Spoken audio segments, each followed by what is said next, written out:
La situation que traverse notre pays exige de nous un changement de stratégie dans la lutte contre l'insécurité alimentaire et nutritionnelle, car il est urgent de prévoir, planifier et réduire les risques liés aux attaques pour mieux protéger les populations et leurs moyens de subsistance en renforçant leur résilience. Il est donc impératif d'engager des réflexions profondes sur la conception et la mise en œuvre de stratégies idoines à même d'assurer la sécurité alimentaire et nutritionnelle dans les zones fragiles. L'un des grands défis auxquels les dispositifs de protection sociale et de sécurité alimentaire font face et l'un des principaux déterminants de leur réussite est l'élaboration et l'exploitation rationnelle d'outils pertinents. Cela exige l'utilisation d'un ensemble d'instruments complets pour assurer une couverture des besoins en ciblant adéquatement les personnes vulnérables.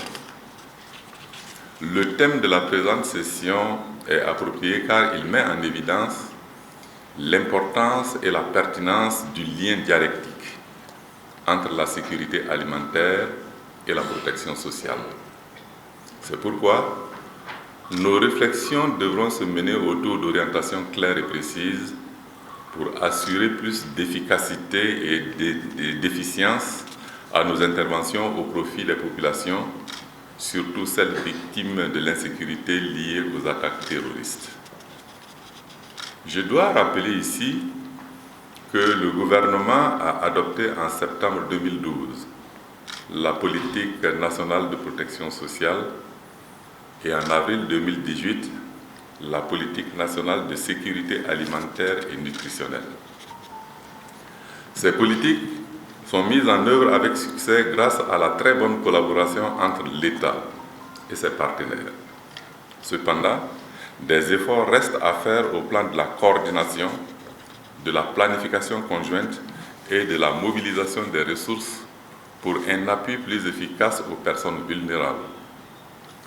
La présente session devra permettre d'atténuer les dysfonctionnements constatés en y apportant les corrections nécessaires.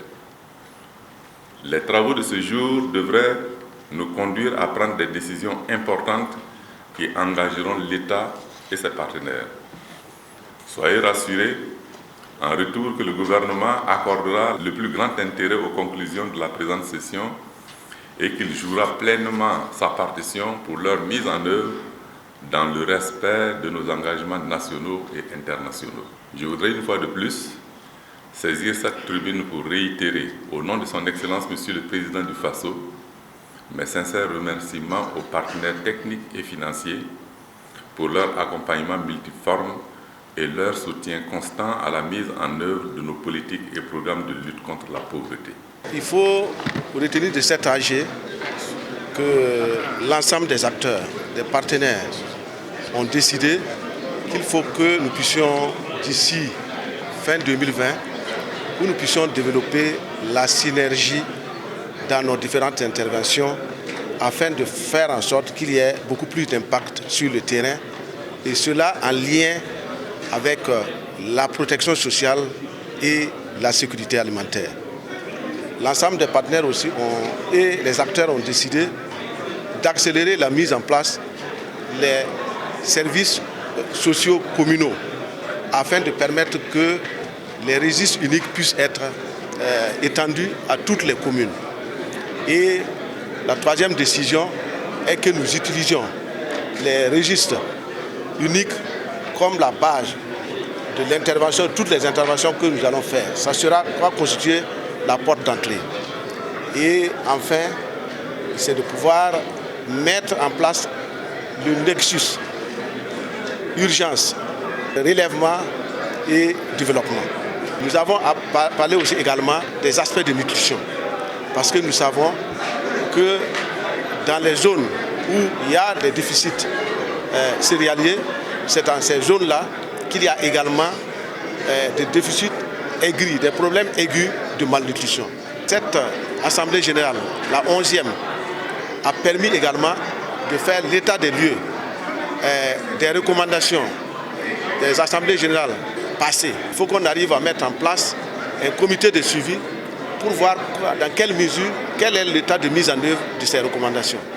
Donc l'ensemble de ces décisions vont permettre d'améliorer la gouvernance de la sécurité alimentaire au Burkina Faso, et tout ça sous le leadership du Premier ministre. Nous pouvons dire que la situation à l'heure actuelle, on peut dire qu'elle est moyenne, dans la mesure qu'aujourd'hui, nous avons 21 provinces qui est en production excédentaire. Nous avons 17 provinces déficitaires et 7 provinces en équilibre.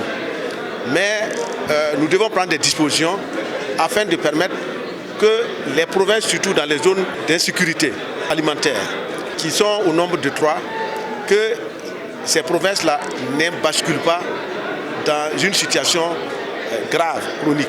À ce niveau, des dispositions étaient prises au niveau du gouvernement en faisant en sorte que les stocks de réserves alimentaires soient très importants. Nous avons fait des stocks de plus de 100 000 tonnes, ce qui n'a jamais été fait au Burkina Faso, afin de prévenir à toute situation critique.